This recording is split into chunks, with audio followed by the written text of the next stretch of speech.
NTV time, जनता की बात जनता के साथ। इंदौर में भाजपा विधायक कुशल ठाकुर ने मीडिया से की चर्चा। पहलगाम को बताया निंदनीय। कलमे की बात पर उन्होंने कहा कि वो धर्म को समझते थे, ऐसा नहीं करते। देश के अंदर पश्चिम बंगाल और अन्य घटनाओं पर भी उन्होंने अपनी बात रखी। धर्मनिरपेक्ष की बात करने वाले अपनी आत्मा के झंकार देखे। केंद्र नेतृत्व की सरकार कठोर कदम उठाएगी। आतंकवादियों का काम केवल आतंक फैलाना, उनका कोई धर्म नहीं होता। पहलगाम में हुए आतंकी हमले को लेकर सरकार उठा रही कदम।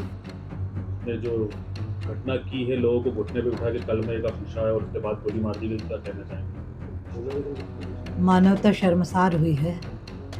इस अमानवीय जो घटना हुई है उसके लिए बिल्कुल हर देशभक्त की आत्मा आहत है, पर हमें भरोसा है हमारा राष्ट्रभक्त शीर्ष नेतृत्व ऐसी राष्ट्रद्रोही ताकतों को छठी का दूध याद दिलाएगा, ऐसा सबक सिखाएगा। और इनके ये जो मंसूबे हैं ये कभी पूरे नहीं हो सकते। ये देश की एकता और अखंडता को चुनौती देने का जो दुस्साहस कर रहे हैं, ये दोबारा सिर उठाने की स्थिति में भी नहीं बचेंगे, क्योंकि ये मोदी का भारत है। शीर्ष नेतृत्व हमारा राष्ट्रभक्ति और राष्ट्र निर्माण के लिए संकल्पित है। तो सभी देशद्रोही अपनी चिंता अब कर लें।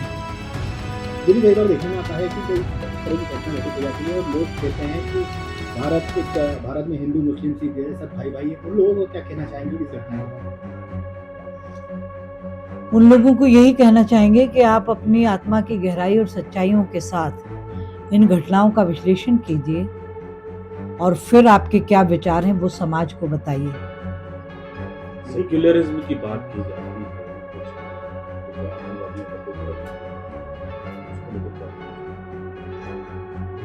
आतंकवादियों का तो धर्म सिर्फ आतंक फैलाना है और उनको सबक सिखाना समर्थ सक्षम केंद्रीय नेतृत्व को आता है।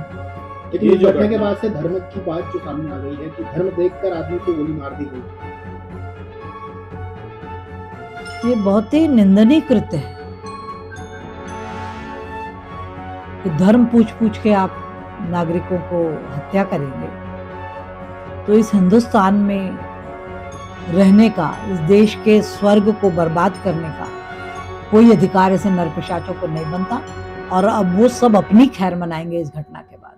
देखिए इंदौर के साथ ही जिस तरह से पहलगाम में घटना हुई, उसके पहले पश्चिम बंगाल में घटना सामने आई, उसके पहले गुना में घटना आई, लगातार हिंदुओं को ही टारगेट कर उनके घरों पर हमला किया जा रहा है। क्या ठोस कदम उठाने की अब आवश्यकता नहीं है? ठोस कदम उठाने की आवश्यकता है और मुझे लगता है नेतृत्व जिस प्रकार से हमारा चैतन्य है, सक्षम है, निश्चित रूप से पर एक बार, दो बार, तीन बार अब ये कोई छोड़े नहीं जाने वाले। ये सब कठोरतम दंड पाएंगे, ये तय है। दीदी, आतंकियों ने पहले कलमा पढ़ने की बात की, इसके बाद सभी को गोली। जी, ये उनकी हैवानियत की पराकाष्ठा है। वो जिस कुरान की बात करते हैं ना उसको उन्होंने पढ़ा है, ना समझा है, ना आचरण में उतारा है।